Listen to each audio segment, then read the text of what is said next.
Good morning, Commissioner Meyer. Can you hear us okay here in the room? Morning. I can hear you just fine. Can you hear me okay? Yes, we can hear you. Thank you.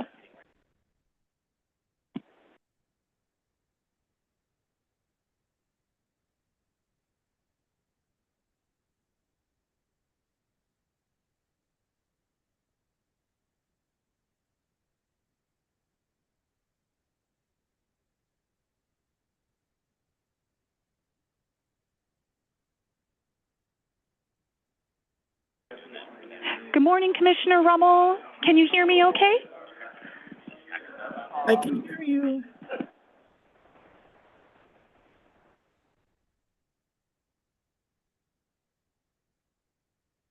Could you repeat that one more time, Commissioner Rummel? It was just kind of loud here in the room. Yes, I can hear you. Great, we can hear you too. Thank you. And welcome, Commissioner Pultz. Can you hear us okay as well?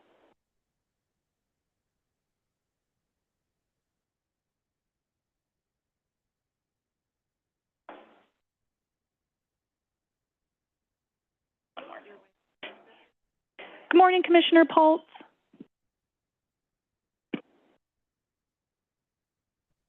Hello.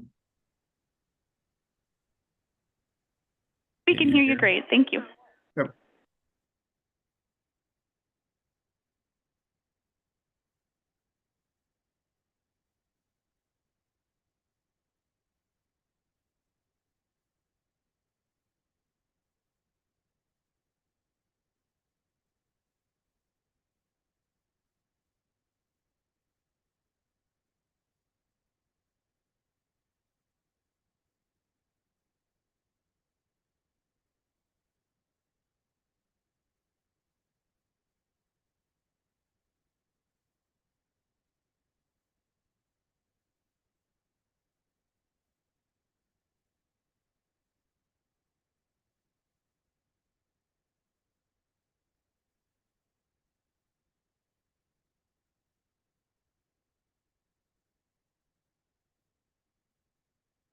Okay, good morning, everybody. It's 8 o'clock. I'll call the commission meeting to order for February 27th.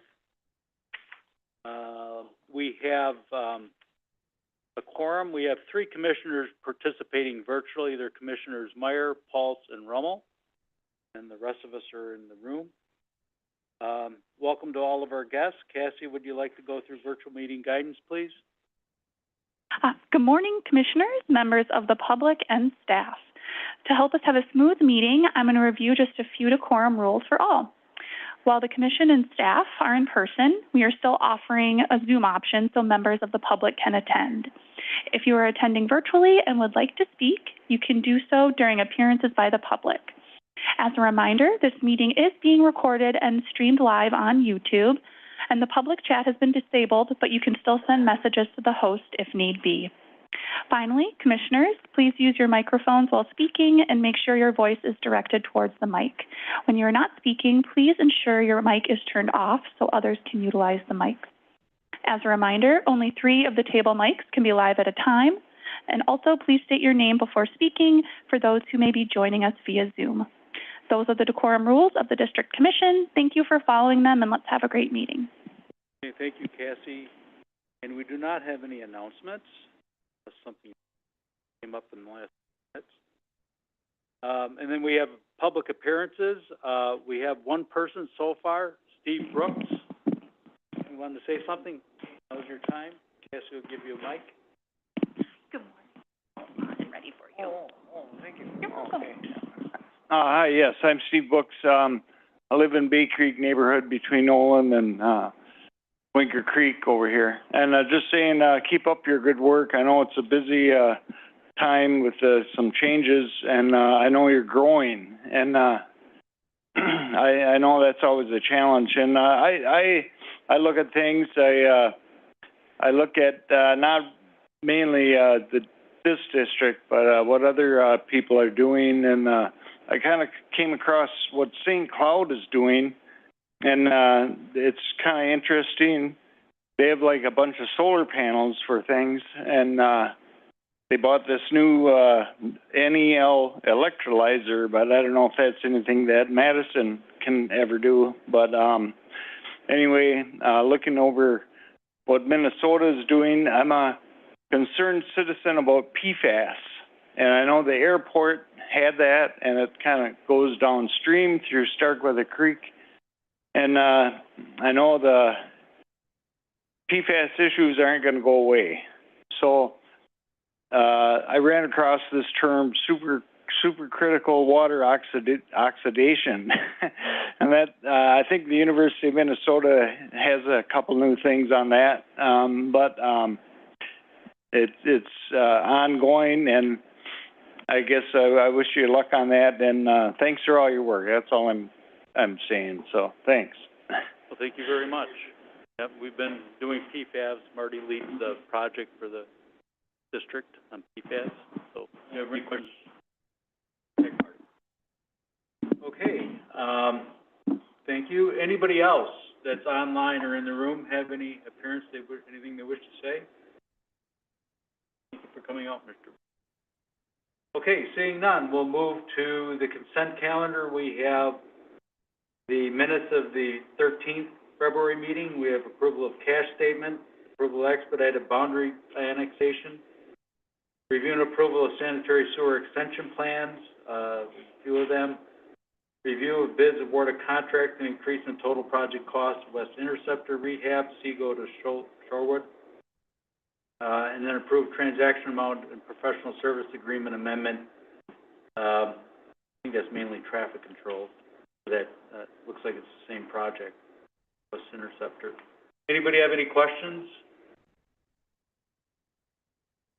Okay, seeing none, do we have a motion to approve the consent calendar? So moved, Tom. Commissioner Clark. Motion by Commissioner Clark. Do we have a second? This is Commissioner Freeze. I'd second. Okay, motion by Commissioner Clark, second by Commissioner Freeze to approve the consent calendar. All those in favor say aye. Aye. Aye. Aye. Aye. Okay, motion carries. Thank you. That leads us to our topics. The first is a study session. And that's, I believe, the one basically coming up next Tuesday, March 4th. So if we can't be here, please let staff know. I don't think Greg can make it, and I think Ezra's not going to make it either. So that's two that we have absent. Bill, you're going to lead this off? Yeah, I'm going to talk a little bit. Bill Walker, Deputy Executive Director. Apologies for those who can't be there to listen to this preparation for that workshop. My job here is to tee up, help the Commission do a little pre-work, get ready for that workshop. If there are any other participants who are listening, this can also give you a little bit of context. We have Amy Deming here if you have very detailed questions about the workshop, and I'm going to discourage you from asking too much detail. All right, let's find out if I can make this work the direction. There we go. So basically what I want to do here today is, like I said, give you some context for the workshop, just give you a little taste of what the workshop itself is, what it's for, who's going to be there, what the format is, and then talk a little bit about the policy book aspects of this process, which are more specific to the Commission, and give you a little more information on the homework in front of you. I already know all this stuff. It's not for me, this is for you, so please interrupt freely, ask questions, slow me down if you need more, speed me up if you'd like. Context.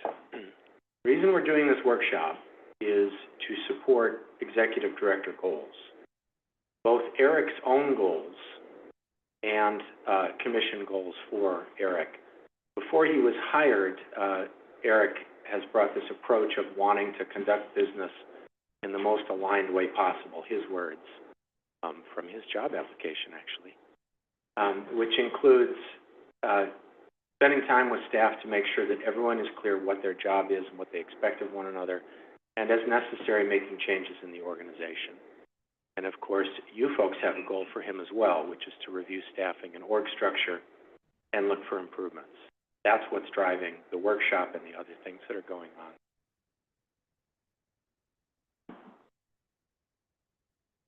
The broader context is we have, pausing because I apologize that this is smaller than I thought it was going to be. Eric can read it. There's 3 projects in line, and then one that we did last year, which are all aimed at the same thing.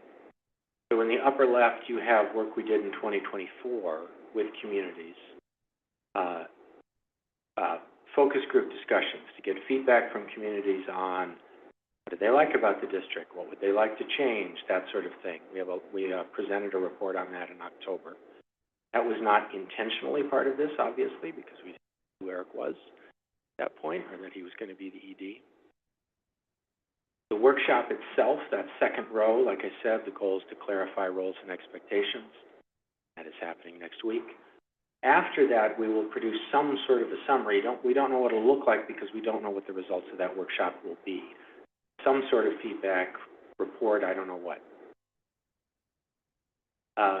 The part that is specific to the commission is that third row there. When you have a conversation about roles and expectations with communities and staff, it's possible that we will discover that the commission policy book does not accurately reflect roles and expectations. And if we find that, we as staff will put together some recommendations, options for changes to the policy book. Now, we're not opening this up to be a full review of the policy book. The point here is to just catch things that came out of that workshop and make sure they're reflected. And then the long project here is the organizational design one. We are hiring a consultant for this. I'll have more to say about this project when we come back for contract approval next month. We have an RFP on the street. It closes tomorrow. We will be scoring and coming back for approval in end of March. We weren't able to make the first meeting. And then, depending on what the chosen consultant recommends, we will work with them and produce a report on options. Now, this project is not to implement changes, to identify some options for Eric and the commission to consider. So that's the broader context. 3 things all working together, and to emphasize that working together point. Information from the focus groups has been used in preparing for the workshop. It will be used again. It will be offered to the consultant firm for information as they think about design. As I said, the results of the workshop will inform policy book changes, if any, and the consultant will be referring to the policy book. All right, workshop. I'm just going to touch on the highlights here to not spoil too much. Stolen from Amy's slide, Amy's presentation, purpose of the workshop. Shared understanding, clarified expectations, strengthen work relationships, form policies, as I said. But I think the best explanation of this workshop is this quote, also stolen. If you don't say what you want, everyone's going to be mad at everybody else. And there's a little bit too much of that going on around the district right now. That's what we're trying to deal with. We have designed this with about 8 people from each of these 3 groups. Mission was easy to get approximately 8 because there are 9 of you.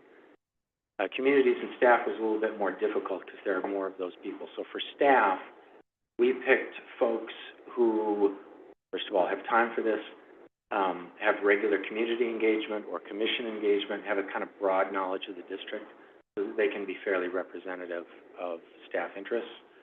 And then for communities, again, trying to be broadly representative. Madison was easy, of course. They could just identify some folks. Towns also easy. There are more cities and villages, so we got input from DCA, and thanks to Forbes McIntosh in particular for helping with that. And to state what may be obvious, you can't really have more people than that in a workshop like this, or you just won't be able to do anything. And again, to emphasize, that focus group report is very helpful to us because that was a broader swath of people, more input. We can use that information here. Formats. The key word here is brief, which is italicized, a very short opening and then straight into work. Just bringing people up to speed. What is the district? Few highlights in the focus group work again, clarity about why expectations and roles need to be clear. And then group work with a variety of structures For the most part, those three groups will work independently, but there's various subgroups and cross conversations. And then closing. One thing to note here, I'm going to talk more about policy work in a second. That itself is not part of the workshop. I'm not asking participants to review the policy book or talk about it. The workshop is all aimed at being clear what we expect of one another and what roles we think we're going to play. All right, policy book. As I said, you got to write it down if you want it to be real. This is a quote from the policy book with some additional font design to highlight things. This is what the policy book is for. Processes and policies. It contains a representation of what we think owners expect. That may change. And it's guiding decisions, accountability, and action. After the last meeting, we sent you some selections from that policy book to review, and this is a recap of what those were. We quoted the district purpose. I want to dwell on this just a little bit because it's easy to gloss over this, but there's actually quite a bit of material here. It starts with a very popular trio in statutory language: public health, welfare, and the environment. So the core function of governments like us. But a lot of governments protect public health, welfare, and the environment. We do something specific with that: wastewater management. The word efficient there is the tip of an iceberg of a very important concept in regional utilities. It's way cheaper to have one plant than 10, and that is reflected in our purpose. Part of our job is to provide cost-effective, efficient service for the region. The word strategic, you may recall, the commission added, and my memory is you were trying to connote things like into the future, we're trying to be thoughtful about what we do, that sort of thing. And then, of course, there's another nod to the statutes. We're doing this for communities. We have the word owner there, which is somewhat in play recently. You may have noticed we don't use that word anymore. We won't go into that. But the fact is there are communities that we're doing this work for who have a say in things. Purpose. The policy book also has something to say about expectations. Expectations communities have of the district, and the summary of more words. And their echoing of the purpose statement. They expect us to do good things for public health, to be efficient, be reliable, follow regulatory rules, be fair, treat communities fairly.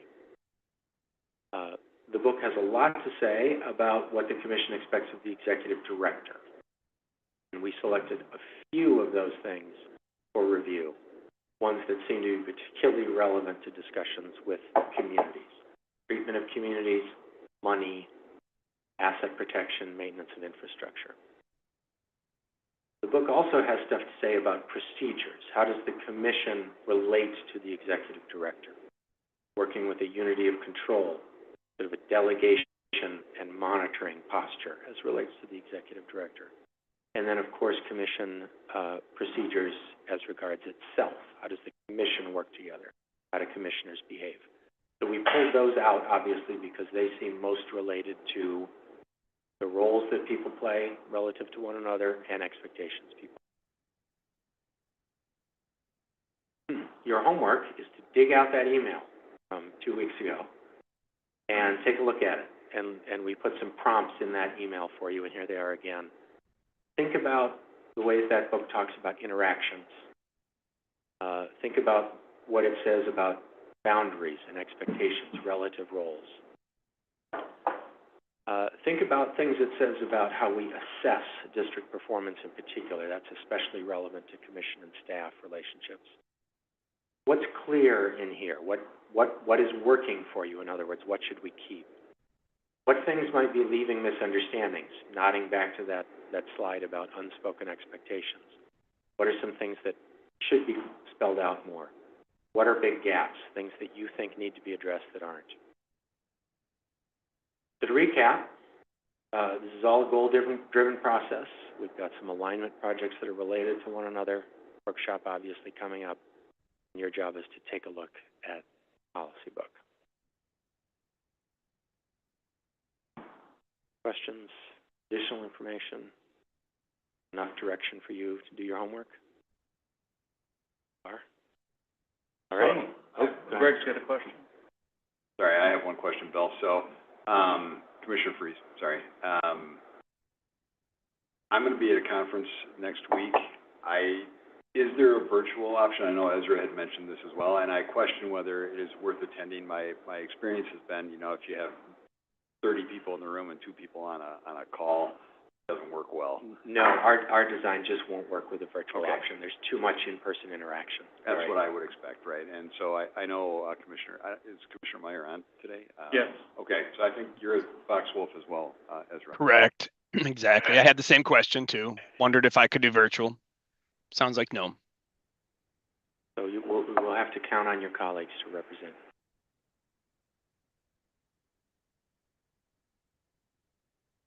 Okay, Amanda, who did? Oh, Marcia, go ahead. Thank you, Commissioner Rummel here. You know, I heard at the beginning of Bill's presentation that we're not going to talk about the policy book now. So I have kind of like a refined question about the policy book. So I'm going to ask it in advance, and hopefully this will help me as I prepare. So one thing I noticed is that we don't really call out the roles of our elected leadership on the commission. And I just want to put that on the table that, you know, it says like we're not supposed to, you know, I'll use my word, interfere with staff. I mean, we're supposed to advise as a group, but we have appointed 2 people to do the daily work of the commission with staff. So I'm just, you know, thinking that the policy book might should it do a better job of mentioning that? Thanks.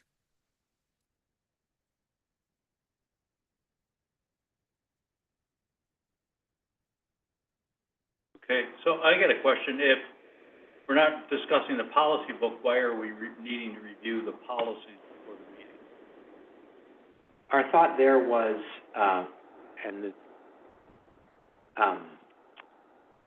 to the extent that roles and expectations workshop identifies changes in how communities and commission, in particular commission and staff, want to work together, need to work together, it is very much to our advantage to record those. So that's one reason. And the other is that book already describes expectations and roles of those 3 parties. And it is the most formal, visible representation of those expectations. It is the book that sort of governs how the commission and staff in particular function. So I think it would be very helpful for commissioners especially to have that a little bit in mind, because that's basically the expectations you folks have of staff and.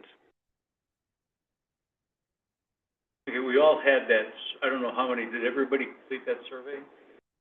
Okay, so I'm not going to get into it now, but I had some thoughts on that survey, and I expressed them to Bill and to Eric in an email. It was very brief. But maybe that's a good point of discussion at some point, not maybe at this meeting, but part of me wondered if the survey was asking the right questions, so, because we're focusing, I think, on existing policies, and some of them I feel are wanting. Okay. Anybody else have any questions? Real Patrick and then Beth. Just curious about the workshop design for next week. Are you saying that the breakout groups are going to be, one will be the commission, one will be the, you guys given any thought to breaking, Mixing up?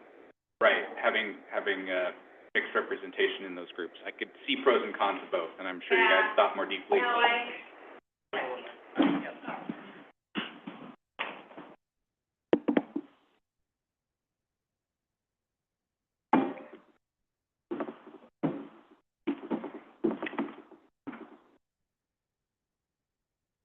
All right, thanks. This is Amy Deming. Yeah, that's a great question, and that is something in the workshop design that I thought about and that ended up being a little bit of a trade-off.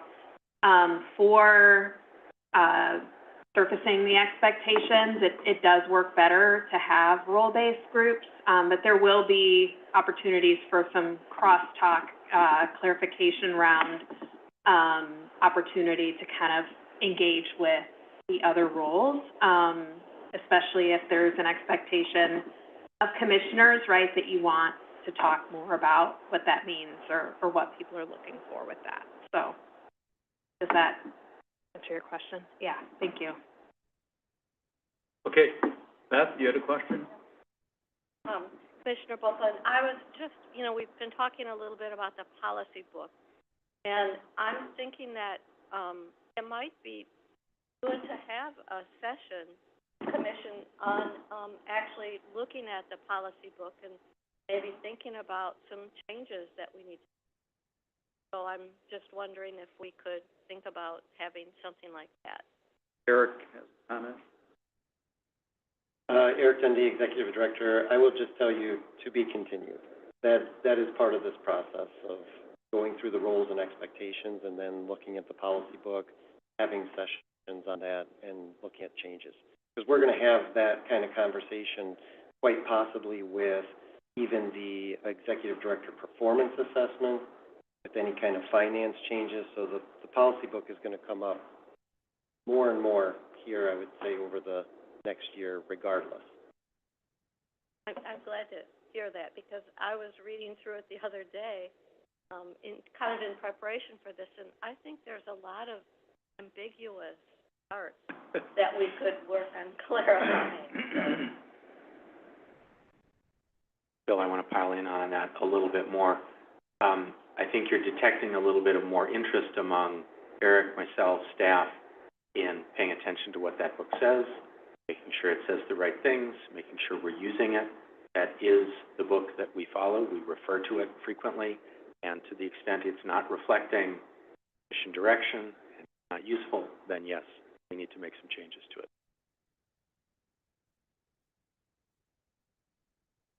Okay, anybody else? I don't see hands up online or in the room, so we'll move on. That's a good segue to the next topic, which is forming the Finance Committee. And open that up here. And so one of the charges, actually, of the Finance Committee is to look at financial policies. And part of that is due, I think, in fact, to the fact that we may have to go do some bonding in the future, but then it's a good time to wrap everything in. So, let's see. Ben, do you want to explain this, and then we can have any questions or comments? Sure. Ben Nuret, District Budget Officer. I've got a handful of slides here, as President Hubble noted, today to talk about the Finance Committee. This is a follow-up to the discussion 2 weeks ago regarding the Executive Director Performance Subcommittee. It was noted that staff would be coming back with some additional details in terms of committee scope, role, what have you. So that's really what I'm here for today. I'll note also you've got 2 resolutions in front of you. So one is the creation of the committee itself, and then the second is electing members to that committee. The members listed are those who expressed an interest at the last commission meeting, so hopefully those aren't a surprise for those of you that are on that, but certainly can have discussion. So I didn't press the button. The other thing I'll mention is, these represent staff recommendations, and so interested in any, feedback, input you have on these as we move forward, and of course there'll also be chances for iteration changes as we meet and start using this committee. So just to highlight a handful of things from the commission agenda report that you have. So in terms of the purpose of the Finance Committee, we expect to get pretty deep into the weeds on some of our financial matters. And so having a forum where we can really kind of have those detailed discussions, have folks who are willing to kind of volunteer the time, volunteer their expertise to talk through those, I think is going to be important as we delve into those kind of weedy topics. Also note, and this kind of gets to the commission policy book and the role of the full commission and how it speaks to committees. The recommendation here is that the Finance Committee not be an independent decision-making body on financial matters. So the idea would be, we talk in depth on financial matters, but then those would essentially come back to the full commission as a committee recommendation, more or less.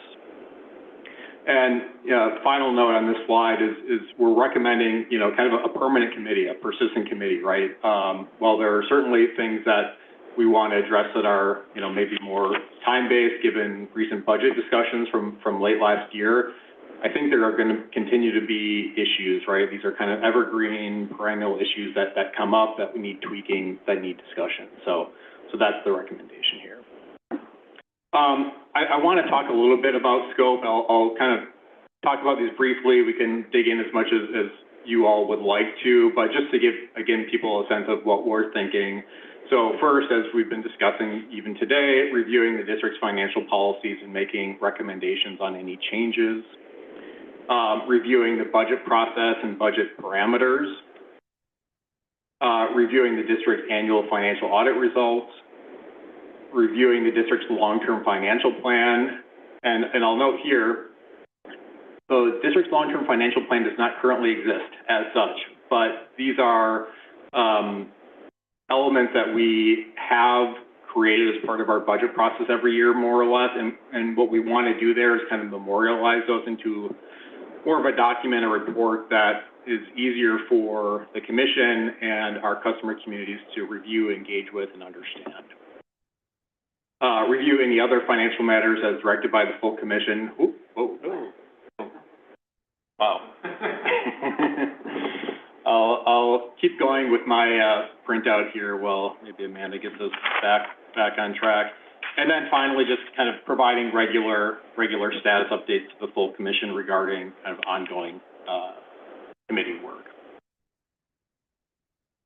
I'll keep moving, talk about the membership recommendation here. So as was discussed in the last commission meeting, a 3-member recommendation in terms of kind of striking that balance between, having enough to have good discussions, but not so much that it's essentially the full commission or a quorum of the full commission, and kind of the language here around striving for representativeness of all 3 appointing authorities, City of Madison, Dane County Cities and Villages Association, and the Towns Association.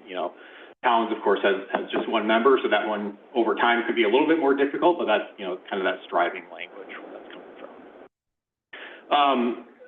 Similarly, the commission will strive to include members with skills and experience in finances. Again, plan to kind of get into the weeds here, so folks who have kind of, dealt with these issues before, I think is going to be very helpful.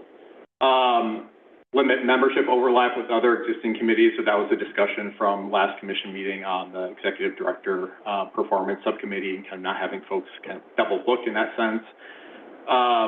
And then the recommendation is to have membership decided by the full commission annually when the officer elections, so, president, vice president, secretary elections take place at the beginning of the year. And then as noted, Commissioners Freeze, Lytle, and Pauls expressed an interest at the last commission meeting, and so those are the commissioners who are referenced in the membership resolution. Some operational details that I'll just touch on very briefly. Recommendation for the committee to select a chair to facilitate meetings and coordinate with staff on agendas. A quorum shall consist of all 3 members. Again, with that small of a membership, I think we really want all those voices represented when we're digging into issues. Meet on at least a quarterly basis with schedule adjustments as needed to align with commission decision points.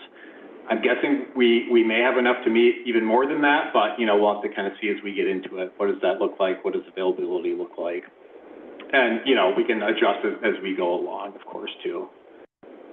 And then meeting minutes will be recorded and shared with the full commission for transparency. And I think we expect, kind of some standing report outs as these meetings occur to, again, bring things back to the full commission. Some initial topics just to really get some detail. Capital fund reserve policy, use of excess operating funds. Those are 2 policies that came up during the last budget process. General obligation bonding process overview, budget development process for 2026 budget. So those are the ones that are top of mind for me, but more conversation to come on. What does that scope of work look like? How do we want to chunk things out? Do we have a year 1, year 2, what have you? So more discussions around that. Talking about staff involvement, so basically we have kind of two permanent staff supports. One, district finance and budget subject matter expert, so that's in this case me. And then second, an administrative support staff person, so that would be Cassie. So we'll help with identifying issues to review, note taking, assist with kind of bringing reports back to the full commission, providing technical information. So Cassie and I will kind of be that permanent touch point for the membership. And then, we additionally expect other staff to come, right? I think we'll have probably pretty regularly topics where we've got other staff who are subject matter experts, so to have them come and be part of those discussions as well. So that's what I've got. Happy to take any questions you might have, or this is an opportunity for discussion. And then, as noted, we've got two different resolutions here. First on forming the committee, and then second on electing members. Okay, thank you, Ben. Anybody have any questions or comments on the setup and the arrangement? Marcia? Thank you, Chair. Could we consider having an alternate so that we don't have to not have a meeting if someone is not available? Yeah, I think we can certainly consider that, because I think to your point and the earlier point in the slide deck with 3 members and to have a quorum be 3 members, it makes it really critical, and things can happen, right? People can get sick, or conflicts can come up. So I think that's a good suggestion. We can take that back and figure out how we might be able to do that. Or the other option is to just go to 2. That was what I had written down. Okay. Is to go to 2 as a quorum, because it's not, if somebody gets sick, can't come, it's not fair to the other 2 showed up at, say, 7 in the morning or 7:30 to, have to cancel a meeting and then wait till 9 for the regular. So, is there any opposition to having 2 as a quorum? They're reporting to the full commission anyway. So. Yeah, Murphy, I had the same reaction. I think if the expectation is that there would almost always be 3 members of the committee present to conduct the work, I think that's a great expectation. But in an unlikely event that somebody's sick and can't show up, I think it does make sense to have 2 members constitute a quorum. And by that time, it might be too late to get the alternate in if we get selected an alternate. So I think we pretty much, when we had the committee for the selection of the executive director, I think there was 1 or 2 times we had 2 people, but not many. There's, most of us are always there, but there's always something that comes up.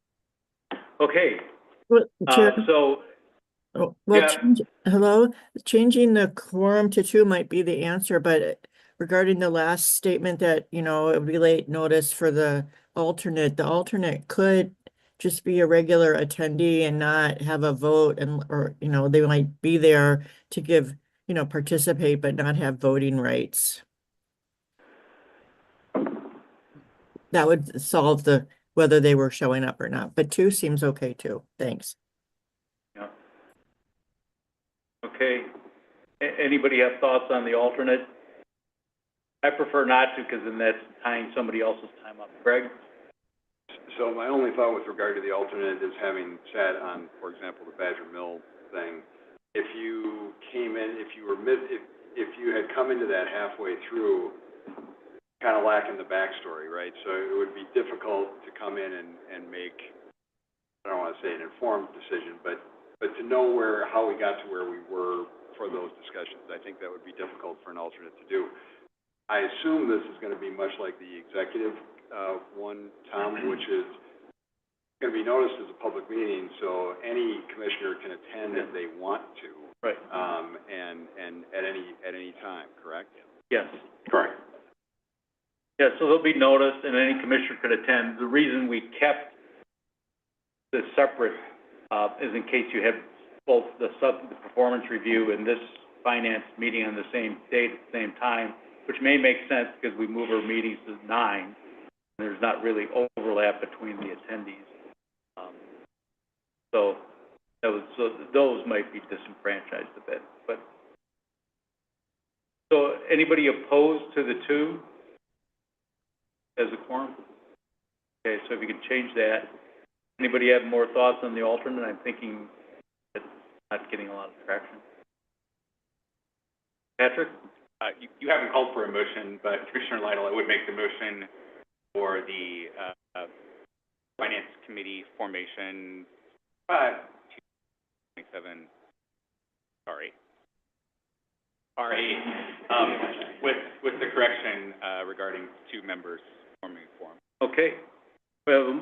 We have a motion by Commissioner Lytle for approval, subject to 2 members as a quorum. Do we have a second? I'll second that, Tom. Commissioner Clark. Commissioner Clark, second. Any further comments or discussion? Sounds Seeing good to none, me. all those in favor say aye. Oh, who's that? Commissioner Meyer, Oh, sounds yeah. good. I think it's a good choice. Good path forward. Okay. Okay. Anybody else? None? All those in favor of the document as amended, say aye. Aye. Any opposed? None, motion carries. Okay, that will take us to vote number 2, which is the second one, R9, which is the Finance Committee membership, which is Commissioners Paltz, Lytle, and Freeze. Do we have any changes to that? Commissioner Clark? I'd make a motion to approve, Commissioner Clark. Okay, motion by Commissioner Clark, second by Commissioner Murphy to approve the Finance Committee membership of Commissioners Paltz, Lytle, and Freeze. All those, any further comments or discussion? Okay, seeing none, all those in favor say aye. Aye. And any opposed? None, motion carries. Okay. Thank you all. We look forward to that. One comment I wanted to make is I'm going to give maybe just kind of a sign. I know the committees are going to select their own chair, but I'd like Greg to take the lead to work with staff as to when they select the first meeting date. You know, if that's all right, you're the kind of the senior commissioner. And I would say the same thing for the performance review is even though select a chair, but to turn it over to Commissioner Meyer to work with staff as to when that committee will set its agenda and get its first meeting set up. So we have somebody to coordinate that first meeting. That makes sense to everybody? Okay. Thank you. That takes us to the Executive Director's report. Eric? Thank you. Eric, the Executive Director. We have lots of reports today. So I'm going to start it off by saying Bill is going to take 2 topics after I give you some good news and some bad news. So first thing is, wanted to say that we did an employee appreciation event on Tuesday. It worked very well. You know, we're in a new culture, new way of working here at the district a little bit, and it was received well, and it was a good opportunity to try and kind of thank those people who do all the work that help us live better. So we're doing an essential service for the community and give them a little bit of time to just reflect on that. Now here's the bad news. 24 hours later, yesterday was not a great day for regulatory compliance when it comes to sewer overflows and treatment plant overflows. So we did have a treatment facility overflow, a TFO, which is a DNR reportable event. We were running our secondary product for biosolids, so we call that our Class A cake, and there was a foaming incident, so it foamed out of a manhole here on the treatment plant. Cleaned up, contained, you'll hear more about that next month in the operations report from Alan. We also yesterday are currently working on Pump Station 4. We're rehabbing that project. And one of the things done yesterday was to exercise a valve that releases the wastewater from Pump Station 4 into Pump Station 2's force main. So there's some complexities there, but basically our Pump Station 2's force main is large. Pump Station 4 is on that line, and we inject, for a better word, into that. Well, the valve that needs to be open to push that wastewater into the pump station 2 force main was shut, and the stem broke off the valve. So we had a situation where our pump station 4 could not pump, which, thinking of, you know, what would happen if you can't pump out of a pump station, we responded, and I'm happy to say we did have a sewer overflow in the process of doing that, but it was about 500 gallons, no threat to public there. It was cleaned up on site because we had people there. We had staff that stayed till almost 7 o'clock last night to do that, so it is taken care of now. We will come back and do a final fix on that, but these are one of the situations. I just want to kind of take a pause here and recognize, you guys may not know this, but this is our 3rd valve failure on our force mains in about a year. We're talking about our effluent force main valve, a pump station 3 valve, and now a pump station 4 valve. In the process of reconfiguring our flow, we had to make a decision at one point to not do one certain thing because we already have another valve that we're worried about. So you will see, you know, this kind of information or the importance of this coming up for us addressing these type of things. So that's my news. So Pump Station 4, for those, is on John Nolan, next to the Sheraton Hotel across the street from the Alliant Energy Center. So it's a small building, has construction around it now because we're updating it. One benefit, now you're going to take me on a tangent, Amanda, thank you. One benefit is when we were upgrading this facility, we put in an internal pump, and we were able to use that to pump out of the station to save ourselves. So that was a good thing.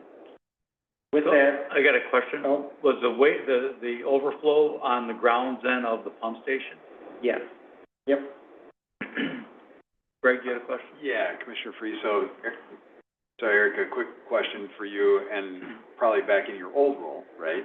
Are you guys in the process of setting up what I would call PMs, right, for how you exercise valves, right? This is something that everybody ignores, so for people who are listening, right, if you have a backflow preventer on your sanitary lateral, that valve has to be exercised. If you wait until it has to work for you and you haven't done that for 10 years, the chances are it won't work for you, right? So the same thing is true here, right? These are why these things, so it's a question, right? Yeah, we actually do exercise these valves, and that's why we know there's a valve on the system that's a little iffy, we'll call it. We use the word sticky. When that happens, when it's harder for that to move, you know there's something going on, whether it's corrosion or some other defect. In this case, the valve itself, the shut and open part, was not the issue. It was the stem on the nut that broke. So whether that's a structural defect that was in that, and yesterday was the day, unsure, I don't want to even decide. But the important part is we have remedied that situation for now, and we'll be back to do a full fix. So with that, Commissioner Ho. Yeah, I had a question, or a comment. You know, this is kind of like the one that was on over by the lake, or that drainage channel, or that storm channel. But I remember somebody saying that there were always I do agree with Greg's comment, they should be exercised, but I think it used to be the practice here they never really exercised, is what I recall from that discussion. Yeah, that's a little different situation. Those valves are more on the force main. You know, for pump station 15, really our whole system is complex to the point where we don't operate or maintain them all in the same way. You know, this one, the idea is we're upgrading the station, right? Pump station 4 station now, and with the contractor, you're trying to move flow around or turn things off and on. The pump station 15 valve, I would just call that a different situation. Okay. Anybody else? Ken? Yeah, Eric, Commissioner Clark, estimated age on that valve, the stem broke? Yeah, I think 2000, yeah, 2000. So it is not very old in our way, and that's where I'm jumping to conclusions here. We'll get a report next week that may not be as sure, but a defect in, in the valve, not due to age. Correct, yeah. So Commissioner Clark's talking about the age, usually we wouldn't see the defect in a 20-year-old valve, especially in the stem. This is, but in this case, it happened. Okay, thank you. Okay, so we have, two more topics. Two more, and then we'll Bill. talk about. Yeah, good news, or at least neutral news. First, I want to change we're doing related to quarterly service charge billing. Context for those listening who don't already know. Service charges are our main source of revenue. We bill communities based on the volume and the content of the wastewater that they send to the plant, so-called flows and loadings. We measure flows and loadings by monitoring and sampling at the plant, at pumping stations, and at points in the collection system.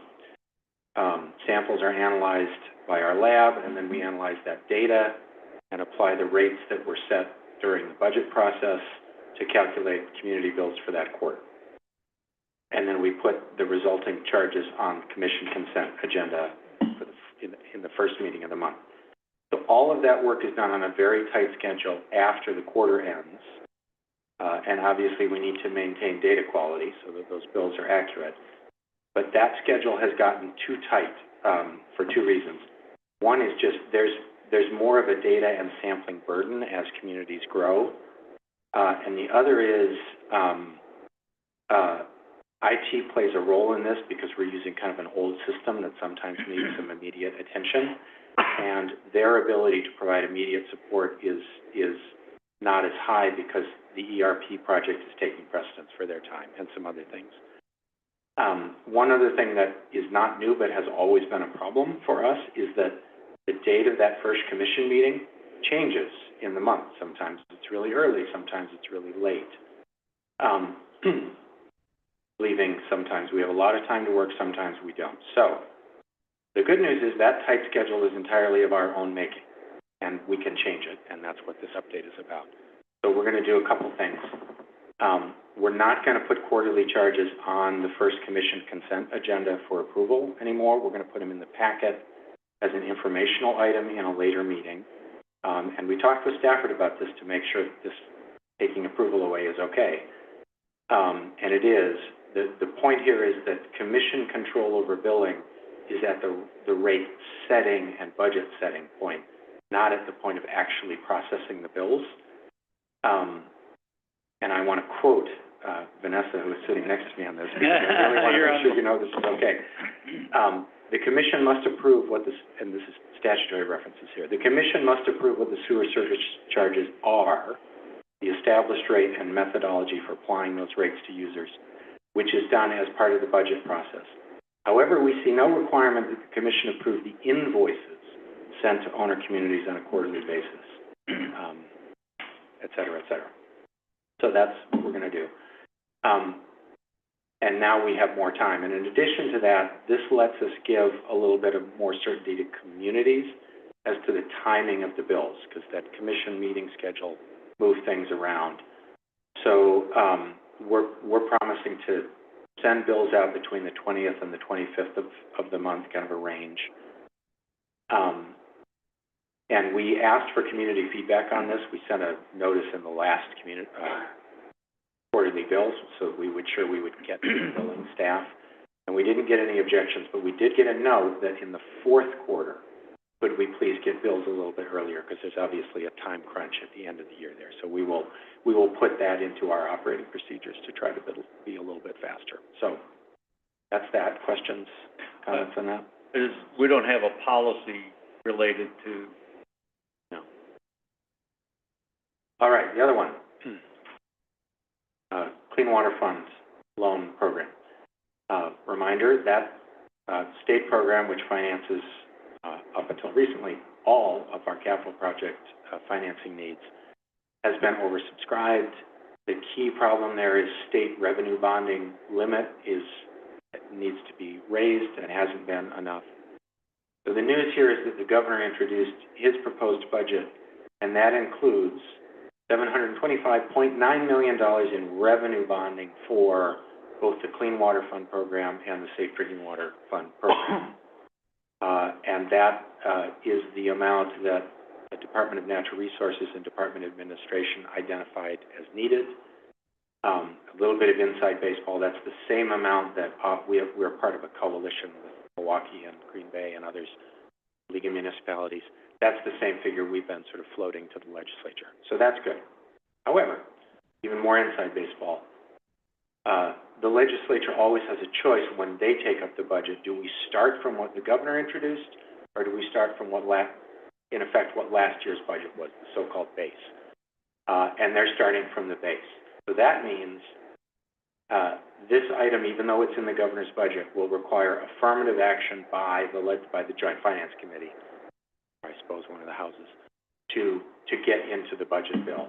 And as I said, we have a coalition. We are working with, meeting with legislators and so on. We're leaning heavily on Milwaukee's lobbying capacity there. And Vanessa's going to talk a little bit more about those meetings. One other point from me, there's always a question whether the budget will pass on time. For most state appropriations, if the budget doesn't pass, you can just continue spending on previous levels. That's not the case here. But we are working with DNR to kind of get some clarity over what the impacts would be if that were late. That's the update. Kind of a good first indication, but there's still a lot more legislative work to do. Okay. Can the league help with the lobbying? Yes, and Vanessa will talk more about that group. Okay, Patrick? Yeah, I'll probably miss the commissioner titles. As far as the bonding capacity and how that relates to the budget, that is a revenue neutral item, right? It's taking on additional obligations, but it's not necessarily increasing costs or increasing the need to collect additional taxes. For the state, you're asking. Yes, I'll go a little ways into the weeds just as far as I feel safe. I used the word revenue bonding, and that's the key point here. So in the past, this program, these Clean Water Fund and State Water Fund programs were funded. There's always a federal component, but the state component in the past included a little bit of general purpose revenue, actual sort of state tax supported money. That is no longer the case. Don't ask me when it switched, but it did. Now the state support for this is all through revenue bonding.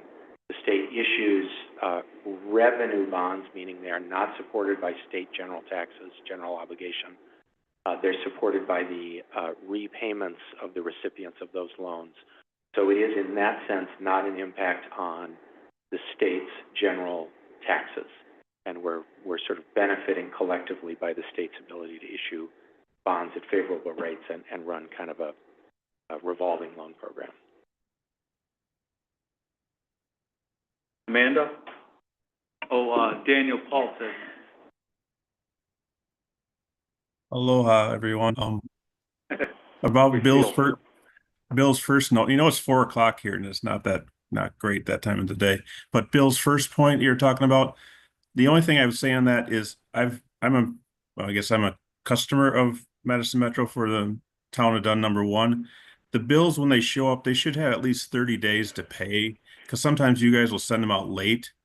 I know that in that document they sent out, but then there's reality.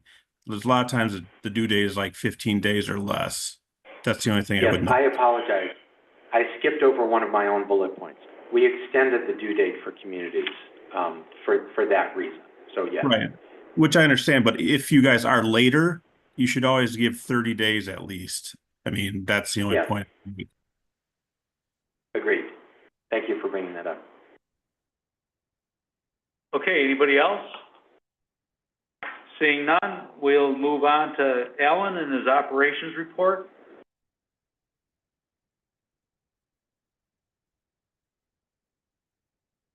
Good morning, Commissioners. Alan Grooms, Operations Manager for the district, and I'll be presenting the January Operations Report performance metrics. So,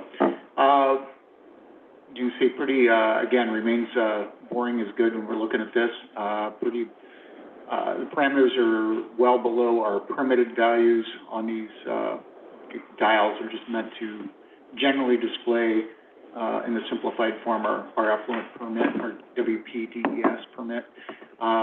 You know, the measures are within, for the most part, the historical ranges, which is, you know, that's a 3-year historical range. They vary over the course of a year. Some of those are impacted by temperature. Others are impacted by just how good we're doing as far as treatment.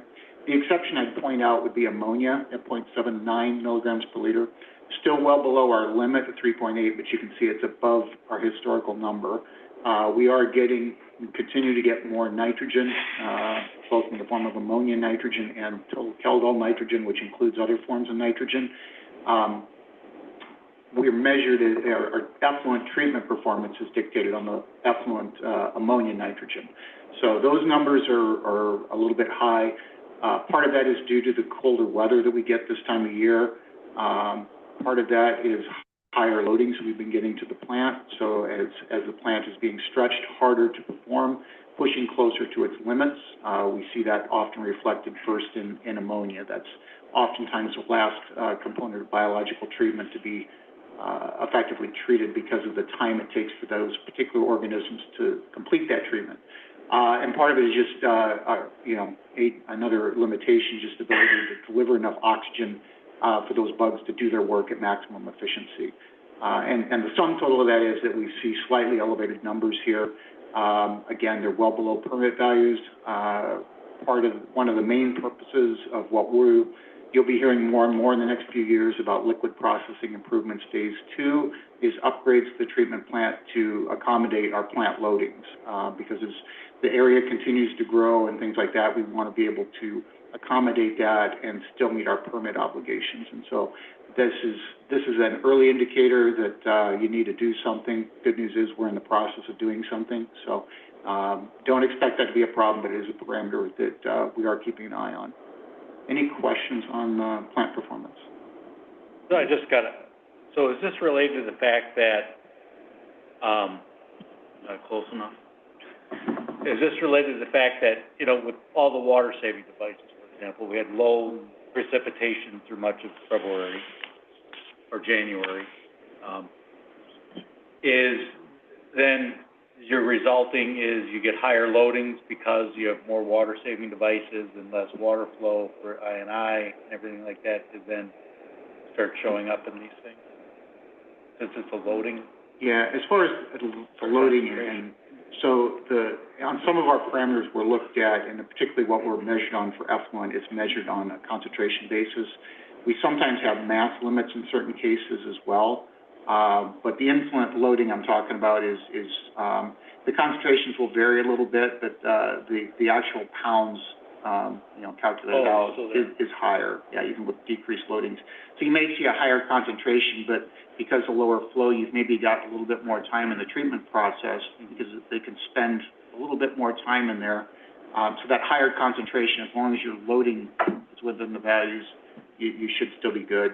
And we are still within our design values, but we are, you know, more and more pushing up against that. I think in the past few years, the commission has seen that potentially on the annual CMAO report that comes out in June. So. Okay. I don't believe I have anything else. So. Okay. Thank you. Thanks, Alan. That takes us to regulatory and legal. Vanessa, you're at the table. Good morning, Vanessa Wishart, legal counsel for the district. As far as work we've done for the district over the last month, we are still working on the Badger Mill Creek litigation. We have a response brief due on March 7th, so we've been working on that. We're also working on some contract matters for the district as well, including continuing working on that Verity contract for carbon credits. So we'll have more updates in the future for the district on that item. And then work on easements for the district with respect to the Badger Mill Creek Interceptor project. I want to provide a couple of updates on the regulatory legal front as well. I know that Paul provided an update at the last commission meeting, but as Bill mentioned, we are working with the district and a coalition of water utility and wastewater utility entities, including the league as well, on Clean Water Fund efforts. So we've been meeting with members of the Joint Finance Committee. We've met with most members on that committee to date to discuss increasing the revenue bonding authority for the Clean Water Fund. And as Bill mentioned and we discussed before, the ask of the Joint Finance Committee is the same amount that the governor put in his budget, so it's the approximately $726 million over the 2-year biennium. The DNR anticipates that would be the amount necessary to cover some of the costs, the projects that were not funded over the last 2-year cycle, and then provide enough funding for the 2 years going forward. So it's a little challenging, I think, for DNR to budget for the Clean Water Fund because that operates on a yearly basis and the budget operates on a biennial basis. So the ask here would, we think, cover this next biennium and get every project funded that needs funding. We've received pretty good responses so far from members of Joint Finance. Again, this is not a request for actual state dollars to be included in the project. This is a true revolving loan program, so it is funded by the revenue that's collected on the loans that go out as part of the program. So we are hopeful that request will make it through the budget process. It is a significantly larger dollar value than typically gets included in the Environmental Improvement Fund portion of the budget, which covers the Safe Drinking Water Loan Program and the Clean Water Fund. Last biennium, for example, the budgeted amount on the state revenue bonding authority from the state was $46 million.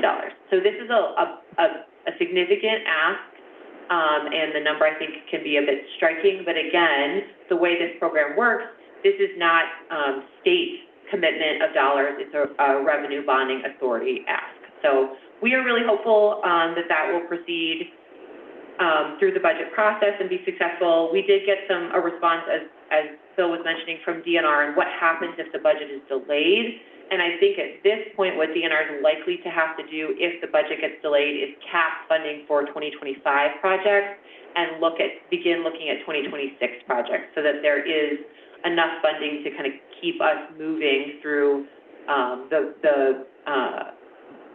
the Clean Water Fund and Safe Drinking Water Loan request process, which again happens on a yearly basis. So we're really hopeful that there won't be a big delay because I think that could result in some additional projects for 25 probably not getting funded at this point. But again, our meetings have been pretty successful. We're going to continue to meet again now that the governor's budget is out with members of Joint Finance and keep pushing this request. I know that there is also an effort from the engineering lobby group for a request that's significantly higher than what we're looking at. I think they're looking at more like somewhere around $1 billion authorization. So, we again are hopeful that what we're asking for here is what DNR says we need to get through the next biennial cycle, and that'll be supported at the legislature. I wanted to give just a couple of other updates that have happened since the last commission meeting. So I'm sure Paul provided an update on the biosolids risk assessment from EPA that we're looking at PFAS and biosolids and potential public health concerns from those that risk assessment. So the risk assessment is still in a draft format, and there is an opportunity to provide comments. That originally was scheduled through mid-March, but it's been extended under the new administration through April. We're still following that to see if there's any other changes that might come out of the new EPA administration. So far, that risk assessment is still proceeding. There's just been an extended time to comment on it. And then one last update I wanted to provide. So we have been following the regulatory changes at the state level for anti-degradation rules. Those have been kind of sitting stuck in the legislature after the Joint Committee on Administrative Rules asked DNR for some modifications. There is a hearing happening on that today at 11:30, or 11. So we will have more information about the status of that rule package and the updates to the anti-degradation rules presumably after the hearing today. Oh, Ezra, go ahead. Commissioner Meyer, go ahead. Thank you. I thought it might be worth adding, Vanessa, to everything you said about the Clean Water Fund and the Safe Drinking Water Loan Program. That 2-year biennium for the state that we're looking at here, starting midway through this year, lines up exactly with the last 2 years of the federal bipartisan infrastructure law. And there's some questions. I work closely with that at DNR. There's some questions about, what the future of all of that looks like. Hopefully, some cautious optimism that being bipartisan and being infrastructure and doing a lot of beneficial things in districts around the country, that it's not something that's going to be tweaked too heavily. But obviously, a lot of uncertainty at the moment is the only certain thing I can say. There's a lot of uncertainty, but it's it would be great to have the additional state bonding to boost, hopefully, 2 more years of continued substantially increased federal funding, so that the infrastructure investments from in that sort of joint state and federal way can really meet the needs out there across the state. But that was good to mention that we're in those last 2 years of the increased amount of funding coming from the feds, presuming that everything goes according to Congress's plan from a few years ago. Thank you. Thanks, Ezra. Anybody else? Okay.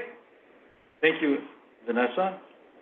Okay, future meeting schedule. So we talked about the March 4th meeting.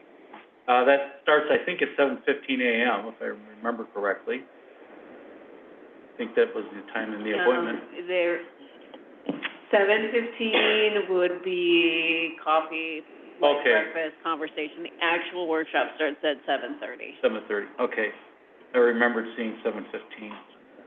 Okay, and then one thing I wanted to mention is the last meeting in March, 3/27, is often associated with a lot of spring breaks.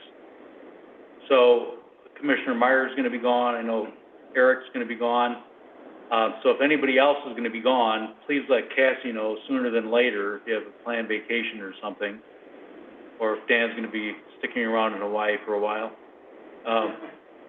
Please let Cassie know so that we can see if we're going to make sure we have a quorum for that meeting. There's some bills and stuff to approve. So, okay. That takes us then to item 6, which is closed sessions. So I've got to read both of these, so bear with me. We'll go to closed session. We'll handle both items. So I think we only need one vote for both items, if I remember correctly. The commission may convene in the closed session pursuant to Wisconsin State Statute Section 19.851G, conferring with legal counsel who is running oral and written advice concerning strategy with respect to potential litigation regarding the district's area-wide water quality amendment request for Badger Mill Creek. Second is convene in closed session, 19.851C of the Wisconsin statutes, to consider employment, promotion, compensation, or performance evaluation data of any public employee over which the governmental body has jurisdiction or exercises responsibility.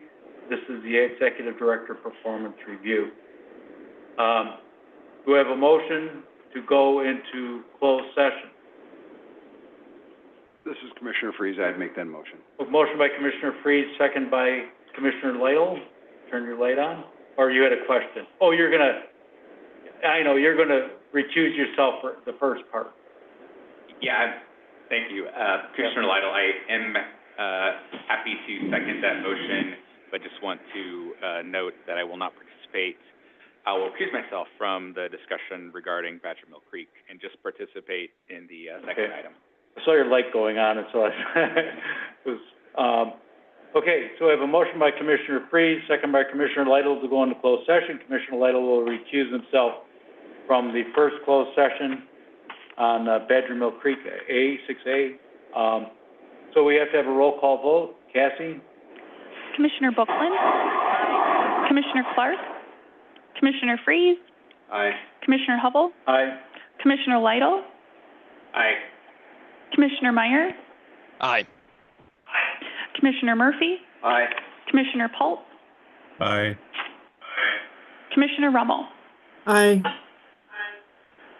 Okay, so those virtual, you'll get your notice to go to the closed session room, and all of us others will head over there. Yeah, we'll have somebody. See you in the other room. Yeah, we Do you have can do any? that. we can- And, Yeah. Yeah, we could do that, unless you see. do that. Okay, we'll switch the order. We'll do,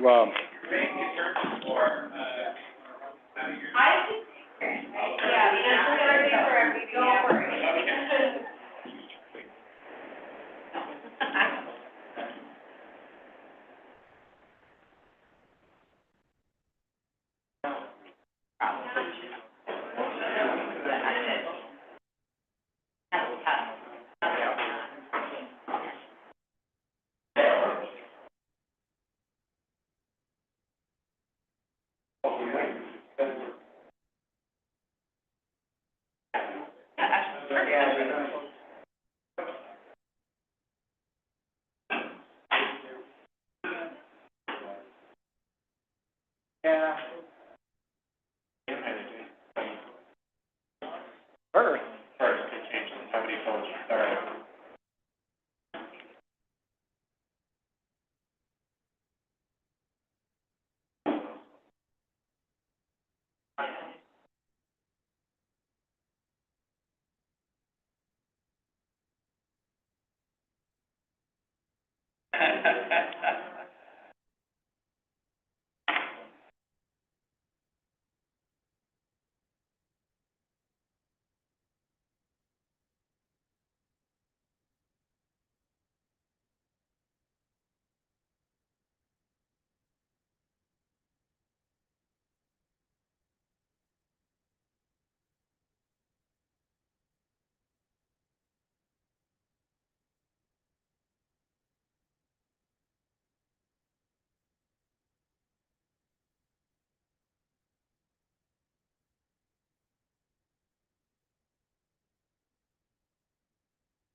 Okay, let's see here.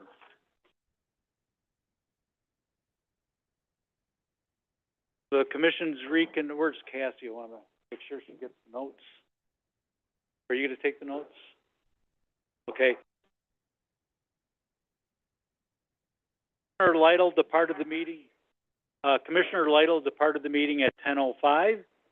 Commissioner Meyer left the meeting at 10:30. We had a motion about, just a couple minutes ago, so say 10:35 to, by Commissioner Murphy, second by Commissioner Bookland, to reconvene back into open session. We did a roll call vote of the remaining 7 commissioners, and all were aye. So Commissioner, just to repeat, Commissioner Lytle left at 10:05, Commissioner Meyer left at 10:30. Motion was about 10:35. So they were both absent, no longer in the room when the motion was made. So first thing we discussed was the performance evaluation, and one thing we are, as directed by the commission, the commission president has the opportunity to amend goals. We changed goal number 3 simply to say within 6 months rather than 4 months in his goal. And that was because due to municipal elections occurring in April, and also because we now have our finance committee that may want to weigh in and look at some of this stuff in more detail before the meeting. And then we further discussed the Badger Mill Creek litigation. So that's all I have to report. And nothing for future agenda topics. Any other business? Do we have a motion to adjourn? So moved, Commissioner Clark. Commissioner Clark, second by Commissioner Freeze. All those in favor say aye.